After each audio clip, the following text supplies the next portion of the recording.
Hey guys, this is Luke again, and welcome back to another Ninjago video onto the channel today. Now, this is going to be one of my first rankings in a long while.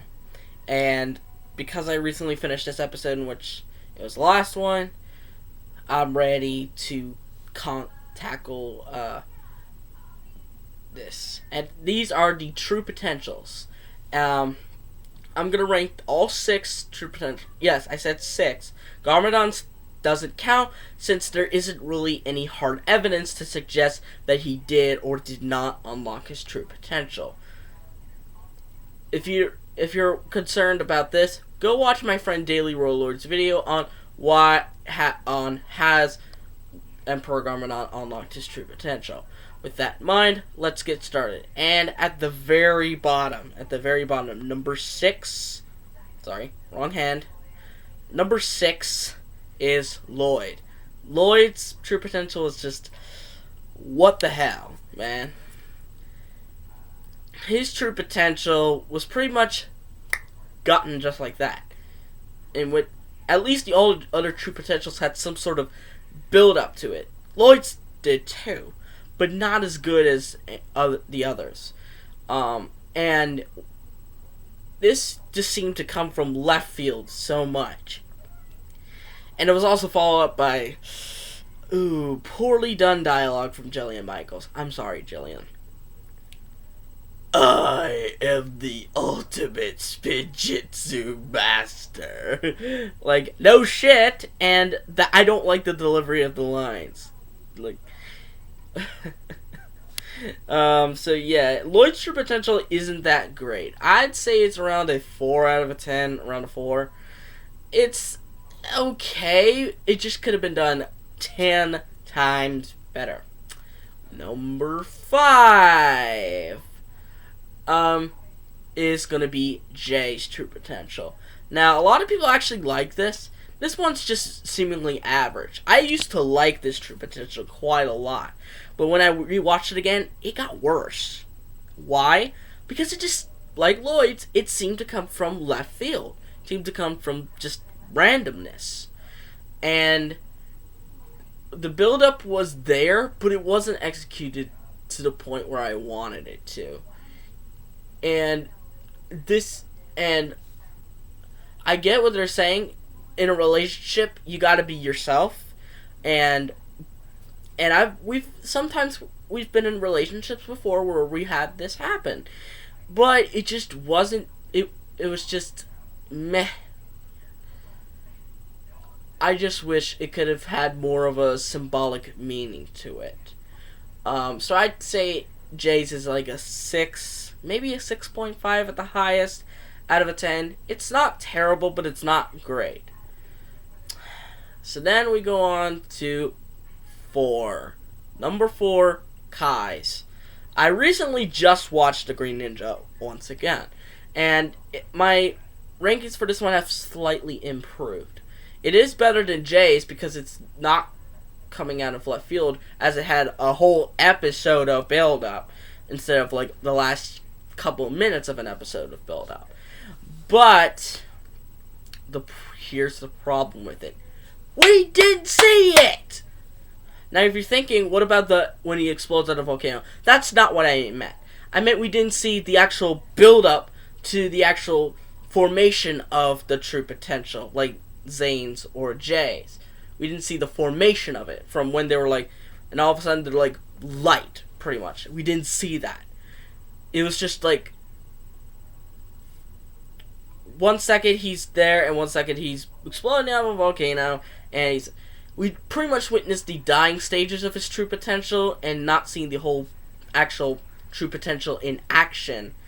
Because I recently asked myself, if he didn't get his true potential from propelling out of the volcano, how else could he have done it? And I just simply answered, he couldn't. He used his true potential, got him out, he somehow propelled out of the volcano, and we witnessed the dying stages of what he did, which kind of makes the true potential a bit slabby. I'd say this one is around a 6.5 out of 10, around on par with Jay's. only due to the fact that we didn't see it. If we actually saw it, I would have put it like an 8 or a 9. Now we're getting into the top 3. The 3 best true potentials out there. And these true potentials were so good. They were good. They were more than good. They were possibly legendary. Well, one of them is. Well, 2 of them are. Perhaps all 3 of them are. But these 3 are the hardest ones to choose from. Believe me. Believe me. So these ones were chosen by pretty much personal preference. Yet again, these list is all pretty much personal preference. But at number 3, Nia's true potential. Hers was very good. Fear of failing is shockingly a very common fear among people. People don't like to fail. They just want to succeed in life. They want to succeed in everything. And you have to admit the fact that you just can't. Like, on my psychology course, I constantly keep failing. I keep failing the exams. Does that stop me? No. I just suck it up and say, well, I wish I could have done better, and move on. Alright?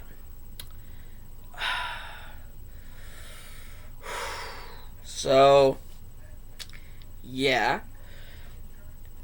I just wish that there could have been more believability to it, and it wasn't as, it wasn't as relatable. It was relatable to some people, but not to me, especially. Since I do sometimes hate failing, but there are some days where I'm like, that's okay. It's okay to fail.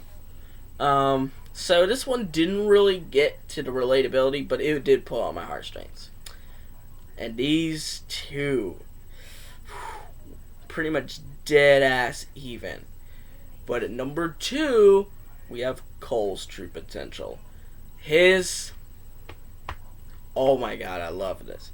Oh, for Nia's, I'd say I'd give it around an 8 out of 10. Sorry. But Cole's, oh man, Cole's. Let's just say I've hadn't always had the best relationship with my dad. Sometimes me and my dad fought, and it wasn't because of me. It was because he was on, I can't say it because otherwise it revealed personal information. But basically he was very, very mean because of a substance.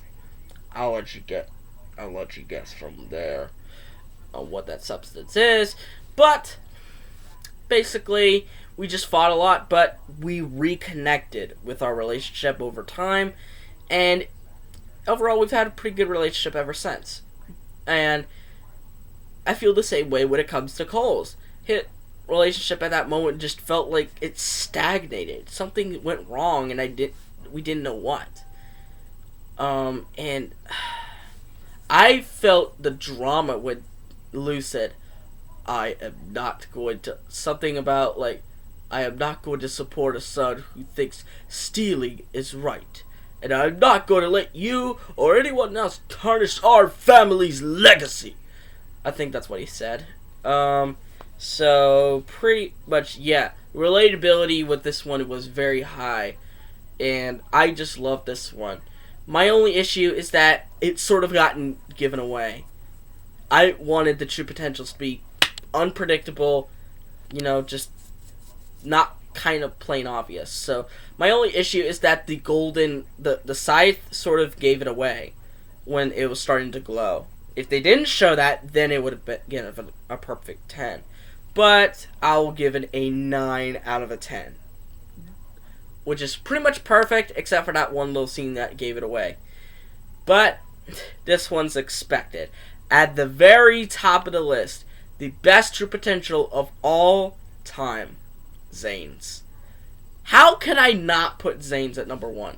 And it's not because he's my favorite. It's because his was the start of the true potentials. He set the bar for the true potentials. He set them for what they were supposed to be. Unpredictable acts of power. And it really touched my heartstrings when I first saw this episode in 2012, making it one of, if not my favorite episode of all time. due to me having autism, I felt with Zane. I felt everything that he felt through. Not feeling like a human. Not feeling like yourself. You just didn't want to be there. You just wanted to fade away into obscurity. And when he said those lines, "You will not hurt my friends. There's nothing that will hold me back. I know who I am." Perfect delivery from Brent and just awesome execution. I would change literally nothing from this True Potential. Infinity out of 10. I will forever love Zane's True Potential. And there you have it. Those are my True Potential rankings. What do you guys think about the True Potentials? What are your rankings? Let me know in the comments down below. But anyway, I hope you guys like this video. Give it a thumbs up. Subscribe to this channel by clicking on that red subscribe button. And click on that notification bell to see every video that I will upload. And I'll see all you folks in the next video. Bye-bye.